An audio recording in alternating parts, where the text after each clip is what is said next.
Empecé con un beso, con un abrazo en el mundo homosexual y terminé teniendo sexo hasta con 8 personas, 8 hombres distintos en un solo día. O sea, me la pasaba en Grindr, en Tinder. Este video es para todos, especialmente, muy especialmente, para mis hermanos, hermanas que tienen tendencias homosexuales. Así que presten mucha atención.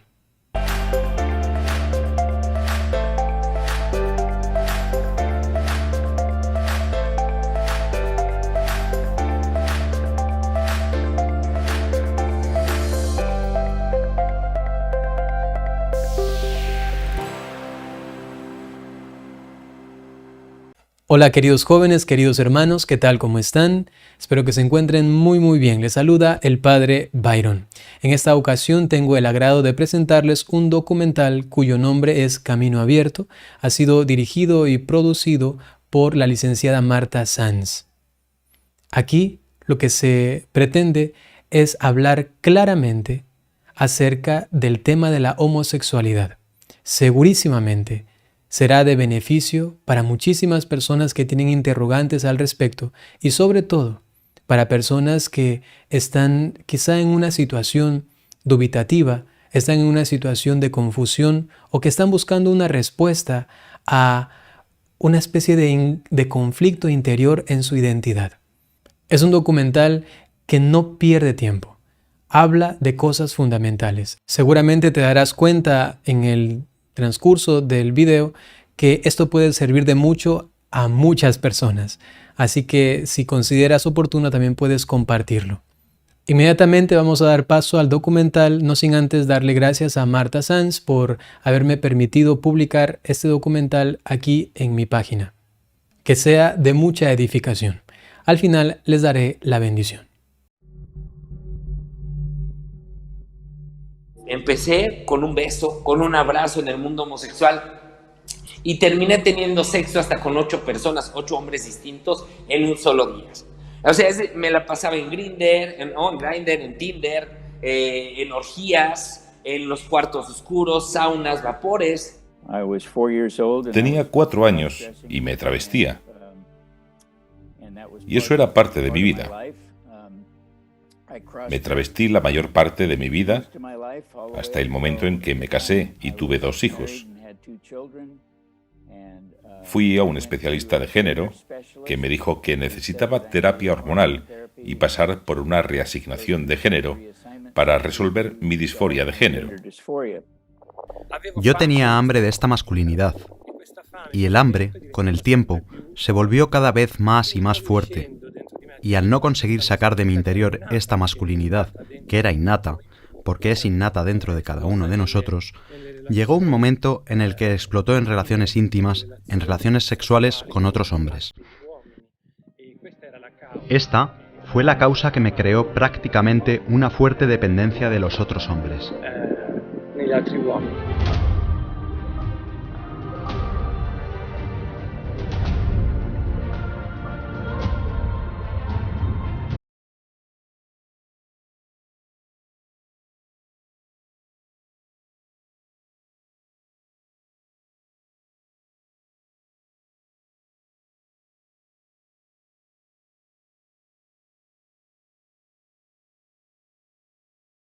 Pero sobre todo, mil gracias.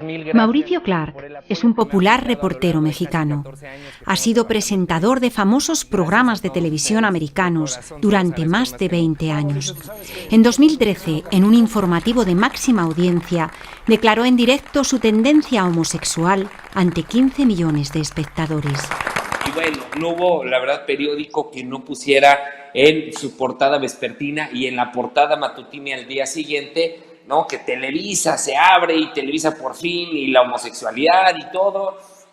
Me hicieron entrevistas por todos lados celebrando. Es más, la empresa en su momento me ofreció en un foro de televisión casarme con quien fue mi prometido, con quien estuve a punto de casarme, y distintas compañías de estas transnacionales decían que nos iban a publicitar y a patrocinar ese matrimonio. A Walt Heyer Desde muy pequeño su abuela le ponía un vestido púrpura cuando se quedaban a solas en casa. Esto le marcó para el resto de su vida. Las dudas sobre su identidad sexual le llevaron a los 42 años, ya casado y con 2 hijos, a realizar un proceso de transición de género y pasó a llamarse Laura Jensen. Cuando empecé a travestirme, mi abuela me reafirmaba y me decía lo guapo que estaba vestido de chica. Y esta reafirmación que damos a los chicos que se disfrazan es dañina, y creo que es cuando empiezan a una edad temprana y los padres dicen: «Oh, estás tan guapo de chica, serás una chica estupenda, puedes vestirte y ser una chica si quieres». Pues todo eso es una mentira, y aquí es donde empieza el daño. Luca Di Tolbe se convirtió en un famoso activista del lobby gay después de ser elegido el primer Mr. Gay de Italia. Fue pionero en la organización de cruceros exclusivos para la comunidad homosexual de toda Europa. En un hombre yo encontraba muchas cosas iguales a mí. Era demasiado igual a mí. Así que, después de un tiempo, era un aburrimiento estar junto a un hombre, y entonces buscaba otro hombre. Y esto se transformaba en una cadena infinita, un continuo replegarme en mí mismo y que a mí no me llevaba a ninguna parte. Y sentía dentro de mí esta infelicidad, y mi autoestima sentía que se iba bajo mis pies. Tenía una autoestima bajísima.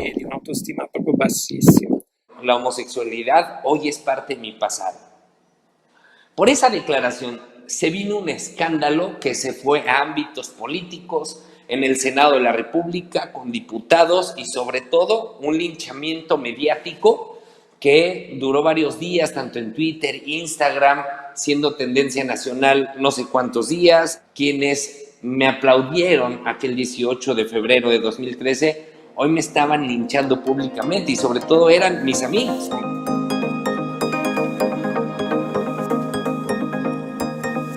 En 2019 se publicó en la revista Science el estudio genético más amplio realizado hasta hoy sobre la orientación sexual.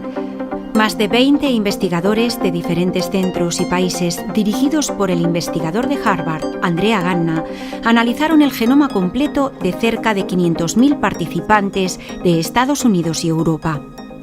Después de 50 y tantos años o más de investigaciones en gemelos monocigóticos, en pruebas de análisis neuroanatómico también, para ver si hay o no hay base genética, y en estudios de carácter molecular ya con el ADN, se llega a la conclusión de que no existen factores genéticos mayores que estén determinando las tendencias homosexuales o transexuales, sino que son consecuencias del ambiente, que son caracteres adquiridos, son caracteres en los cuales pues, el individuo se hace, no nace. La conclusión de Andrea Ganna en esa publicación, que es muy importante, del año 2019, es que no existe una base genética clara, no hay un gen mayor, sino en todo caso lo que podríamos decir caracteres cuantitativos de efecto menor y muy influenciados por el ambiente.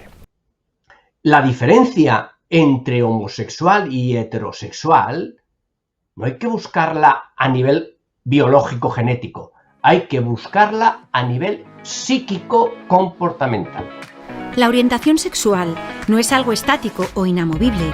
En el recorrido vital de personas con tendencias homosexuales o bisexuales, algunos reconocen etapas o incluso cambios. A ver, me siento atraída, pues depende de la época. Mira, ahora estoy en una época que estoy mucho con tíos, pero yo he pasado épocas de estar mucho con tías y tías y tías. Una época muy larga, además. Yo me identifico como persona bisexual, aunque siempre he tenido relaciones con hombres. He tenido relaciones con mujeres, pero me identifico como persona bisexual. Pues a ver, yo creo que todo el mundo es bisexual, así que yo me identifico como bisexual. Pero desde hace poquito, la verdad, porque he tenido experiencias de todo tipo. Pues yo salí del armario como hombre gay hace 2 años, pero como mujer trans salí en cuarentena. Yo podía ser un hombre gay, femenino, como me puedes ver, y puedo seguir siendo hombre, pero dentro de mi cerebro y socialmente no me categorizaba como tal. Entonces dije, algo está pasando dentro de mí, algo necesito, algo expresar de otra manera, y la etiqueta de mujer trans me gusta mucho, así que actualmente considero como una mujer. Según los expertos en genética, no existe un gen específico de la transexualidad, pero existen determinadas alteraciones cerebrales que, al actuar con las hormonas durante el desarrollo fetal, pueden predisponer a la transexualidad. Predisposición que puede verse favorecida o desfavorecida por las interacciones de la persona con su medio ambiente. Yo soy una chica trans. Empecé mi proceso hace 4 meses. Bueno, decidí empezar mi proceso el año pasado, pero por el tema del COVID ha sido como todo muy lento, todo lo médico, y empecé hace 4 meses a hormonarme. En mi caso influyó mucho mi entorno, la familia de mi padre es gitana y la familia de mi madre no. Y por un lado tuve rechazo y por otro apoyo total, entonces fueron ahí como sentimientos encontrados, y a mis 26 años fue cuando yo ya me sentía segura de decir, bueno, pues este es el camino que voy a coger. La disforia de género es la sensación de malestar que pueden sentir las personas en relación a su sexo biológico al considerar que no es el que deberían tener, ya que no se corresponde con su identidad de género. Esta discordancia puede provocar estrés, ansiedad y problemas de autoestima. La disforia, digamos, es un apartamiento o una aversión, por así decirlo, al propio sexo, ¿no? Es decir, entonces eso conlleva a que esas personas, si dan un paso más, quieran incluso cambiar de sexo, y entonces ya estaríamos entrando en la transexualidad. Claro, todo eso requiere, en el caso de dar ese paso, requiere unos tratamientos que son bastante agresivos, porque entre otras cosas son tratamientos que llevan farmacología por un lado, es decir, tratamientos hormonales para el cambio de todos los caracteres secundarios y físicos, pero también incluso ya una cirugía específica para cambiar los genitales, y eso ya es mucho más serio porque además son tratamientos irreversibles. Durante los últimos años, en un gran número de países del mundo occidental, se ha producido un aumento repentino de adolescentes que afirman tener disforia de género y se autoidentifican como transgénero. Sí, hay un gran crecimiento en el número de clínicas de género en Norteamérica en particular.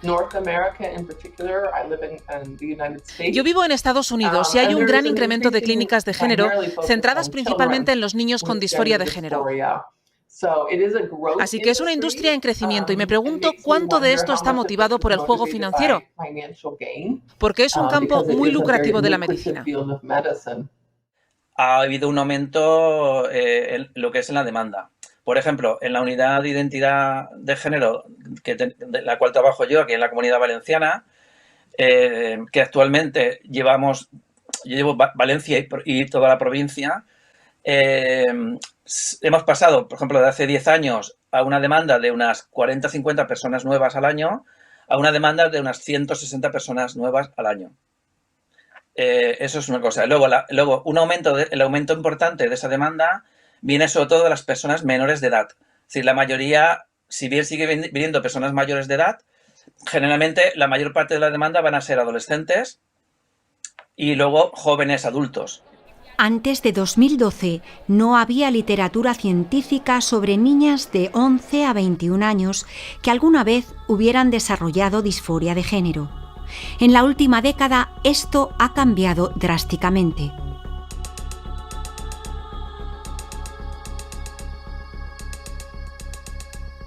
Una vez que sabemos que sabe las consecuencias y las limitaciones de los tratamientos, si está iniciando la pubertad, lo que hacemos son tratamientos de bloqueo puberal. El bloqueo puberal es para que su cuerpo no desarrolle las características sexuales propias de su sexo, dijéramos, de nacimiento o de su sexo biológico. Lo cual eso hace que elimine ya la disforia porque sabe que su cuerpo no va a cambiar como no lo desea. Por ejemplo, si se siente chico y ha nacido chica, no va a tener la regla, ni le va a crecer el pecho.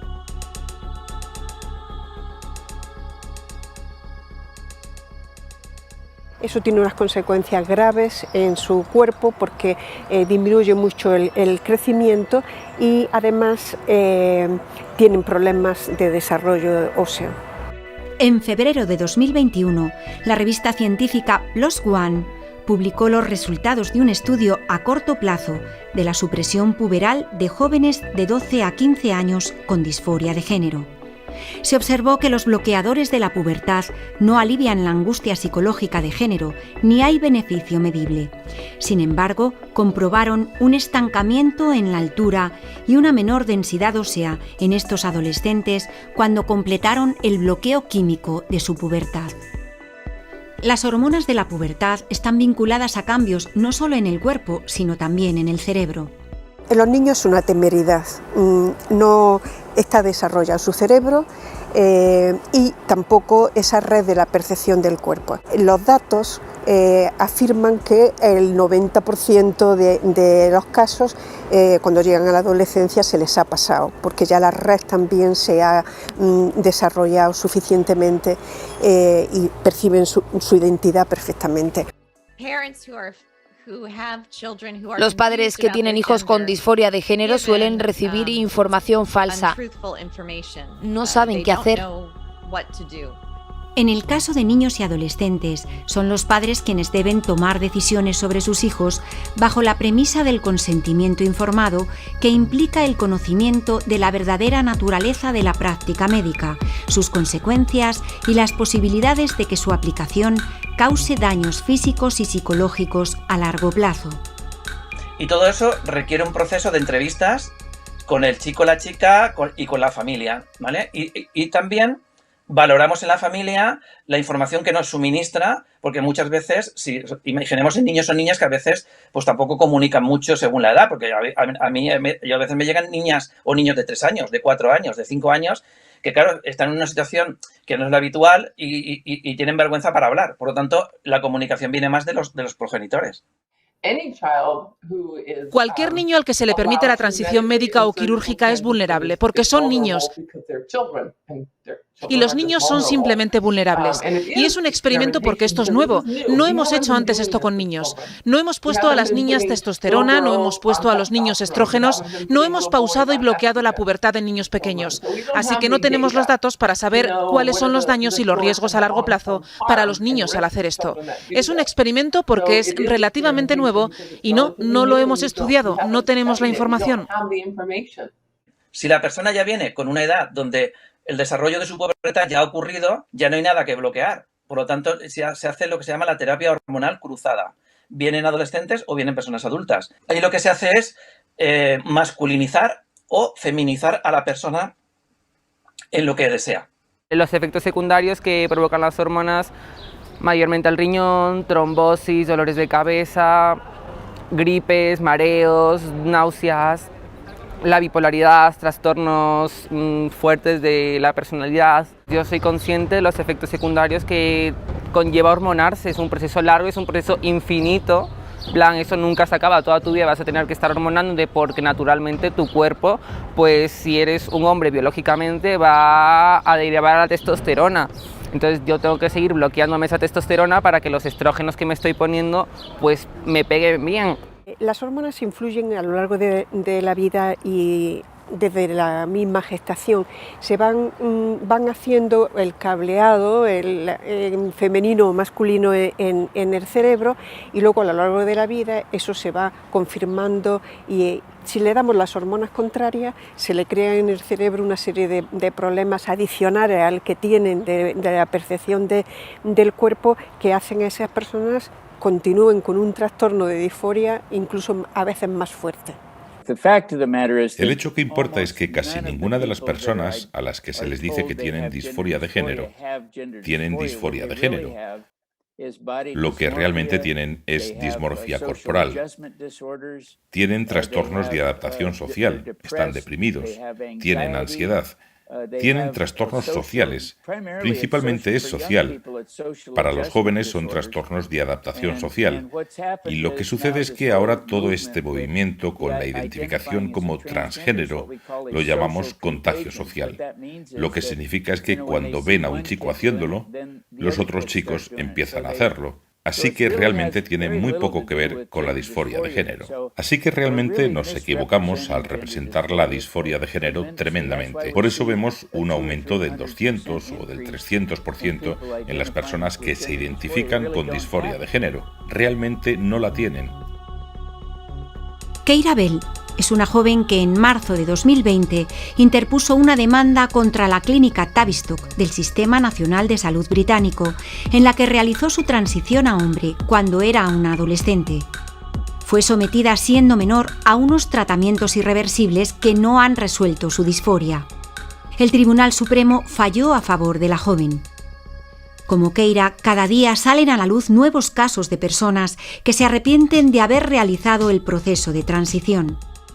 Te empujarán por este camino, te darán las hormonas, harán todas las cirugías y así no se preocupan realmente por ti. Y por cierto, cuando acudí a ellos varios años después de haber pasado la cirugía y les dije, ¿saben? No creo que esto me haya ayudado realmente. Los doctores continuaron diciendo, bueno, solo necesitas darle más tiempo. Y yo dije, bueno, le di 8 años. Eso me parece mucho tiempo. Hay tratamientos que van a producir una infertilidad. Por lo tanto, eso tienen que saberlo, porque una de las posibilidades es, antes de iniciar los tratamientos con efectos irreversibles, es hacer una preservación de esperma o de óvulos, por si en un futuro desean tener hijos propios. En el caso de la niña que va a almacenar sus óvulos, se va a convertir en un hombre en su mente. Va a hacer una transición quirúrgica y médica para convertirse en un hombre y va a utilizar sus propios óvulos para tener un hijo más adelante o viceversa. Un niño pequeño que va a congelar su esperma para convertirse en una mujer y tener sus propios hijos como mujer utilizando su esperma. Creo que tampoco es prudente dejar que esos padres tomen esas decisiones por los niños. En nuestro país, el pasado mes de mayo de 2021, se produjo el primer nacimiento de un bebé gestado por una mujer que se ha sometido a un proceso de transición masculino. Rubén Castro, de 27 años, se identifica como hombre, pero su naturaleza sexuada es femenina y su aparato reproductor continúa siendo de mujer.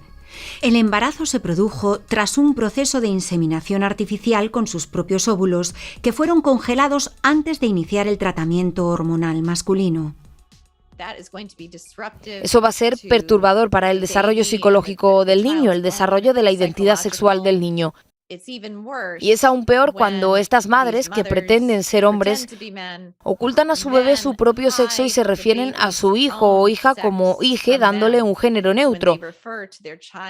Están robando a su propio hijo la parte más fundamental de su identidad y la parte más esencial de su capacidad para probar la realidad.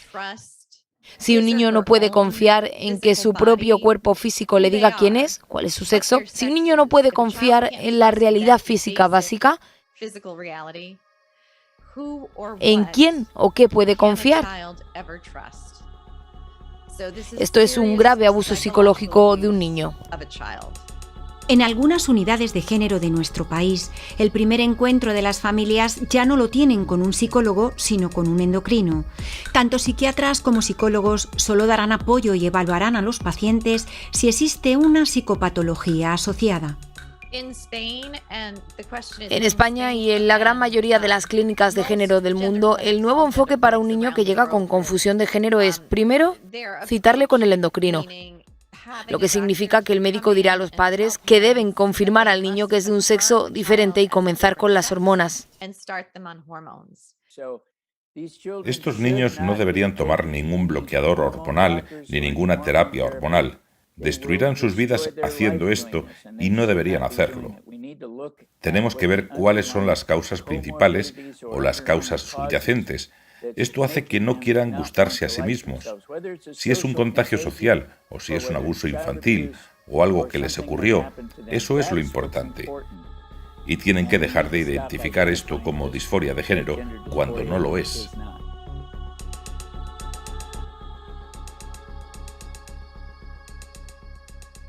Y luego hay personas que además necesitan modificaciones que solo se puede conseguir con cirugías. O bien cirugías no genitales, como por ejemplo pecho, o bien poner, que es la mamoplastia, o bien masculinizar el tórax, que sería mastectomía, o bien una cirugía de genitales donde se busca lo que es o una faloplastia o una vaginoplastia. Los genitales es una operación muy complicada, tienes que estar en una etapa muy tranquila, que tengas tiempo para cuidarte esa operación, que se cure bien, porque es una operación muy complicada, con curas, que se te cure bien perfectamente, que no se te infecte. La prestigiosa revista norteamericana The New Atlantic, en su número 50 de 2016, publicaba los resultados más amplios y concluyentes realizados hasta la actualidad, donde se incluyen más de 500 investigaciones científicas sobre la orientación sexual y problemática transgénero. Una de las principales conclusiones explica que, en comparación con la población general, los adultos sometidos a cirugía de reasignación de sexo tienen aproximadamente 5 veces más probabilidades de intentar suicidarse. ¿Por qué la medicina y la psicología convencionales consideran que no es ético extirpar un brazo o una pierna sano si la persona dice que se considera un amputado atrapado en un cuerpo normal? La medicina y la psicología convencionales dicen: lamentamos que tengas un problema psicológico, no te vamos a mutilar. Sin embargo, si esa misma persona va al médico y dice que está atrapado en el cuerpo equivocado, que desea que le quite los órganos sexuales, entonces el mismo médico o el psicólogo diría: oh, por supuesto, naciste en un cuerpo equivocado.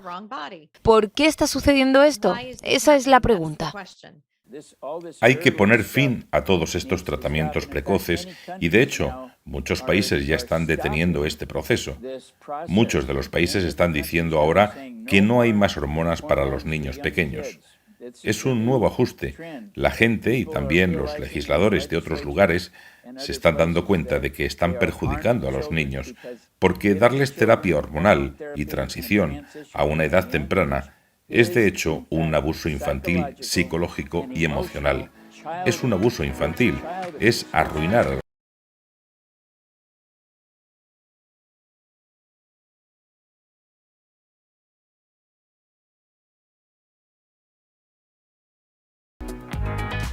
Por decirlo de alguna manera, creo que son gente los homosexuales son gente un poquito más abierta de mente, ¿no? Porque se han llegado a ese punto, ¿sabes? Pues a lo mejor sí que a veces se cierran un poco, pero yo creo que al haberse abierto a llegar a ser homosexuales, también pueden dejar abierta la puerta a volver a ser heterosexuales, ¿sabes? Pocos homosexuales pueden ser heteros. Hay más heteros que pueden ser homosexuales que homosexuales pueden ser heteros. Yo lo que pienso así.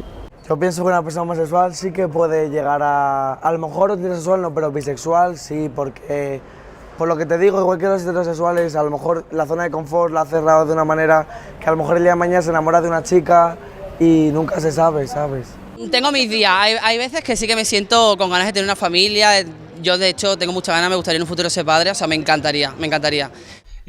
Yo no era feliz porque, de todas formas, yo buscaba el amor, pero este amor nunca llegaba. Entré en crisis y empecé a sentirme mal. Empecé a estar mal y en el hospital me dijeron que era seropositivo y que tenía que darme prisa en tomar unos fármacos que en ese momento todavía eran experimentales, porque si no los tomaba de inmediato, no viviría. Yo pensaba que eso era amor, pero en realidad solamente era darle placer a mis instintos. Y era una soledad cada vez más grande y es una espiral descendente y el efecto cada vez dura menos y cada vez se necesita más y más y más y va uno cayendo en espiral, o sea, vas cayendo en precipicio. Eso es lo que sucedía. Yo la verdad jamás tomé una terapia de conversión. Hace algunos años, la homosexualidad era considerada una enfermedad mental. Para intentar sanarla, se utilizaron las llamadas terapias de conversión. Una de ellas fue la terapia aversiva, en la que se sometía a la persona a sensaciones dolorosas con estímulos vinculados a su orientación sexual. Se utilizaron métodos como el electroshock, la medicación forzada, el aislamiento y la humillación, unas prácticas ineficaces y dañinas. En la actualidad, las terapias de conversión a las personas con tendencias homosexuales, bisexuales y transexuales están prohibidas en numerosos países.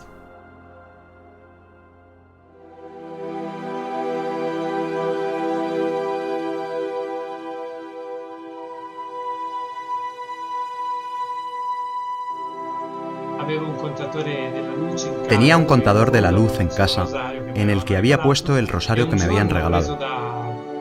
Y un día, en la soledad que la enfermedad me había brindado, comencé a agarrarme como un náufrago a este rosario. Y allí sentí en el corazón que de verdad la Virgen María existía. que la Virgen María no era el cuento que nos decían de pequeños para dormir, o que la sociedad quería imponernos. Yo sentía dentro de mí que la Virgen María estaba viva. Walt Ayer, llamado Laura Jensen, después de operarse y tomar hormonas durante 8 años, seguía teniendo el mismo trastorno disociativo, algo que nunca detectaron en la clínica de género. Finalmente fue correctamente diagnosticado y tratado por un psicólogo. En los últimos años ha ayudado a cientos de adolescentes con los mismos problemas. Mi psicólogo estaba rezando y durante esa oración yo, por supuesto, tenía los ojos cerrados y de repente no le oí rezar en absoluto. Lo que vi fue al Señor Jesús bajando hacia mí y me di cuenta de que estaba cogiendo a un pequeño bebé que estaba delante de mí. Y miré al bebé y me di cuenta de que ese bebé era yo. El Señor venía a por mí y cogió a ese bebé y luego se volvió hacia mí. El Señor lo hizo y me miró y dijo: estarás salvado conmigo para siempre. Y en ese momento el Señor se fue. Ya no pude verle, pero supe que mi vida había sido redimida y restaurada. Richard Cohen vivió abiertamente su tendencia homosexual durante la adolescencia y juventud. Con su novio Tim comenzó un proceso de búsqueda espiritual.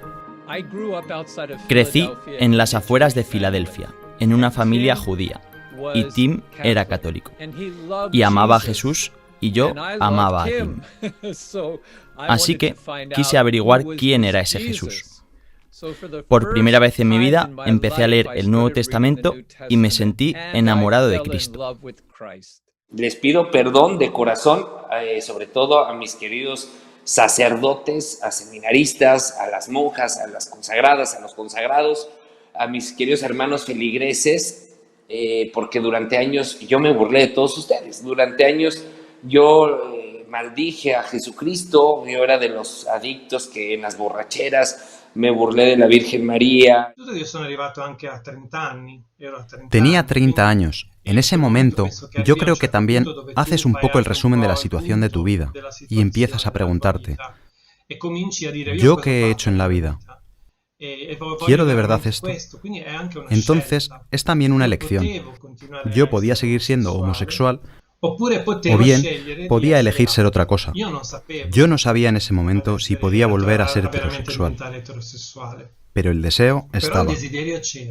Yo soy de esas personas que me sumo a las estadísticas de la comunidad gay, que de estos varones, yo era uno de ellos que decíamos, desde que tengo uso de razón, desde que nací, soy homosexual. Eso es lo que yo creía. Pero realmente, y lo puede decir cualquier psicólogo y cualquier terapeuta, todos sin excepción, los más de 7,000 millones de habitantes que habitamos el planeta Tierra, todos sin excepción, venimos arrastrando las heridas que ocurrieron en la infancia, sobre todo desde el momento de la concepción hasta, sobre todo a los 10 años. ¿No? La mente es tan poderosa que bloquea, le pone 6 candados y 7 llaves a la cabeza, a esa herida, para no sentirla. Esta identidad herida todavía tenía que florecer en Cristo. Y gracias a la ayuda de la psicología y de la fe, comencé a analizar mis heridas, la ausencia de mi padre, la ausencia de amigos. Todos estos vacíos empecé a llenarlos de amistades verdaderas sin sexo, de amistades reales, de personas heterosexuales de los que tenía mucha necesidad, porque había saltado ese paso en mi juventud. Y así emprendí este camino. Llegó un momento en el que me di cuenta que los impulsos sexuales hacia los hombres habían desaparecido por completo.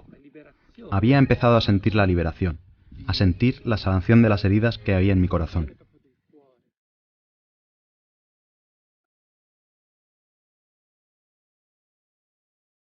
Al investigar las causas de la homosexualidad, hay que ir al plano psicológico. Y normalmente se da en la homosexualidad estructural en los primeros años de la infancia, porque el niño tiene que tener una figura modelo, un patrón donde aprende quién es él a nivel psicológico, y eso lo hace por imitación, y lo hace viendo al papá, a la mamá, a los hermanos, a las personas que están más cercanas a él. Y es precisamente viéndolo como él aprende. Lo primero que descubrí fue que nunca me relacioné con mi padre. Él y yo nunca conectamos. Era tan diferente. Estaba enfadado y en mi alma había un vacío para el amor masculino. En segundo lugar, estaba demasiado unido a mi madre mientras crecía. Así que interioricé gran parte de su feminidad y no tuve el modelo de masculinidad de mi padre. Cuando tenía unos 5 años, nuestro tío se mudó con nosotros. Era un jugador de fútbol profesional. Era tan maravilloso, jugaba conmigo, compartía conmigo, me escuchaba y me sentí tan querido por primera vez por un hombre. Comenzó a tener relaciones sexuales conmigo. Y conforme fui creciendo, pues me fui dando cuenta que cada vez más acomplejado, muy frustrado, siempre comparando a mi papá con mi hermano Alan. La verdad, yo me atrevo a decir que lo que estuve buscando en más de 500 hombres con quienes tuve relaciones sexuales era algo tan simple como el abrazo de mi papá. Mi infancia fue sin duda sin el cariño de mi padre, porque la separación de mis padres tuvo lugar muy pronto. Por lo tanto, no pude coger las características masculinas, empezando por el cariño y el amor que un padre tiene que dar a su hijo. Sentí dentro de mí que había algo que no iba. No me aceptaba. Tenía la autoestima muy baja y había empezado a tener impulsos románticos y sexuales hacia mi compañero de clase en la escuela primaria. Desde ese momento empecé a no dormir. Mi madre me llevó a varios psicólogos y los psicólogos dijeron: su hijo es homosexual.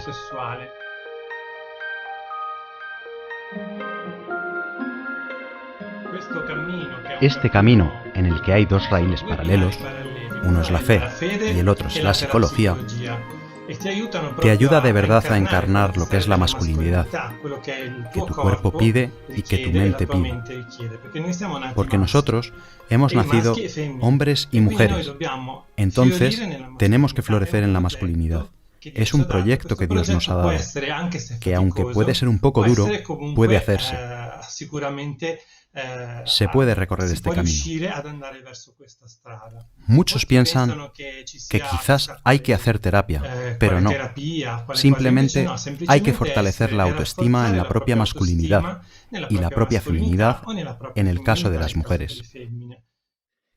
Fue una época de locos, pero lo maravilloso fue que, cuando empecé a superar estos problemas de mi pasado, mis sentimientos homosexuales disminuyeron paso a paso.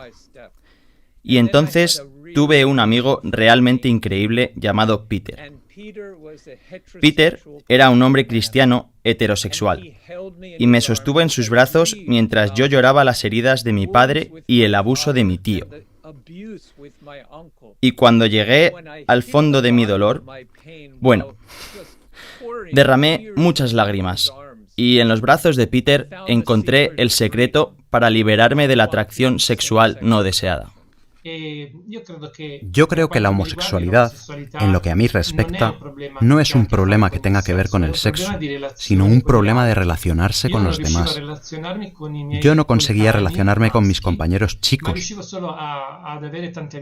y conseguía solo tener muchas amistades con las chicas y muchas amistades homosexuales, pero en el ambiente heterosexual yo no podía, no sabía.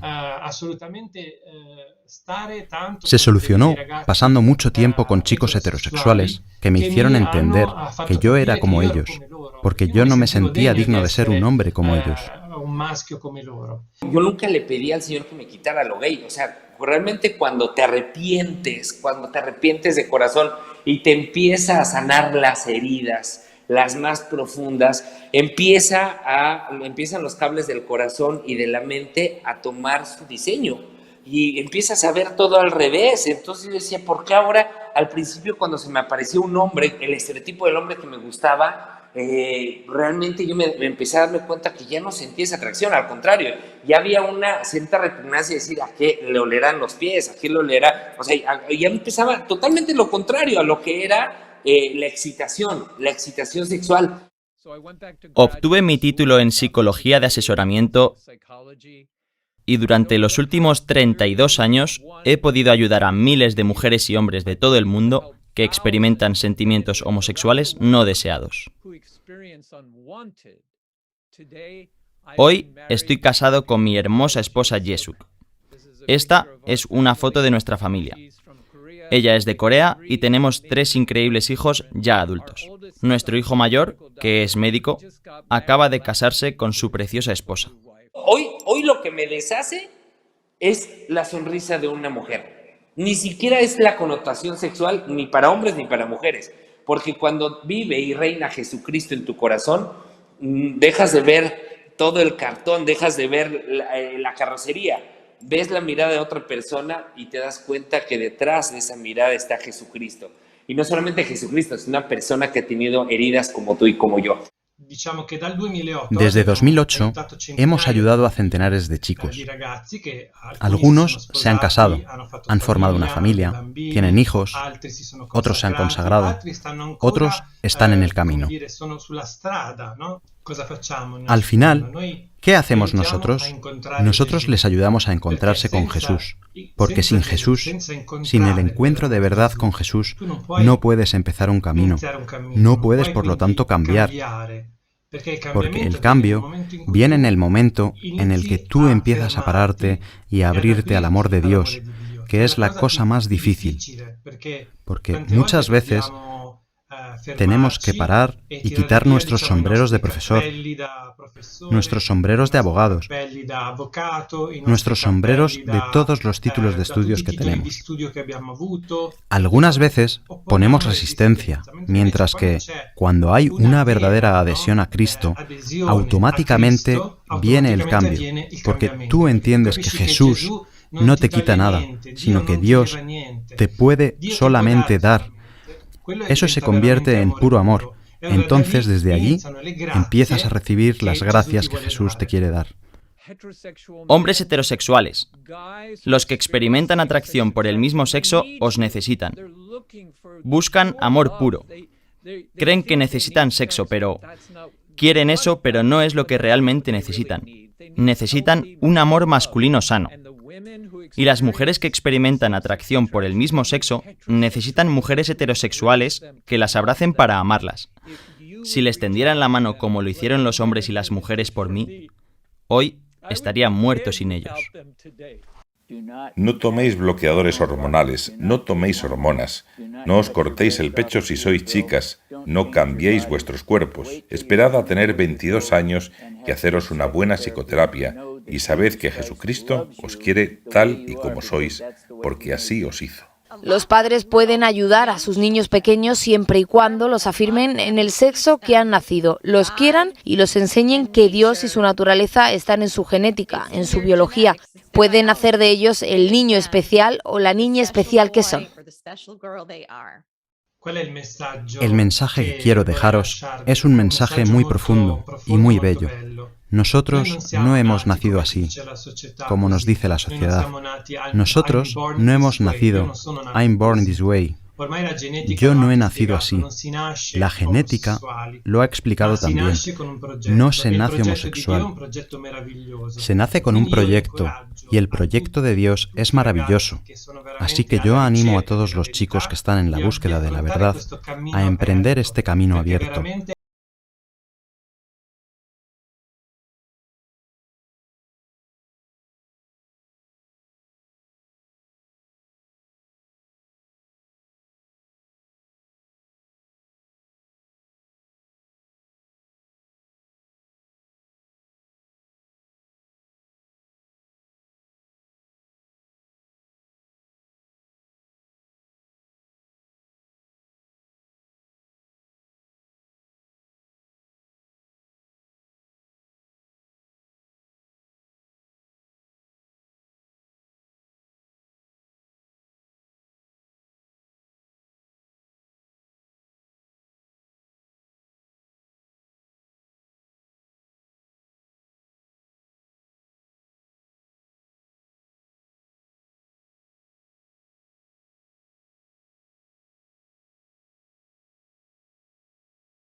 manos de Dios, pongámoslo en oración y que puedan llegar estas palabras, estos datos científicos, esos datos de fe también, a todas las personas que lo necesiten.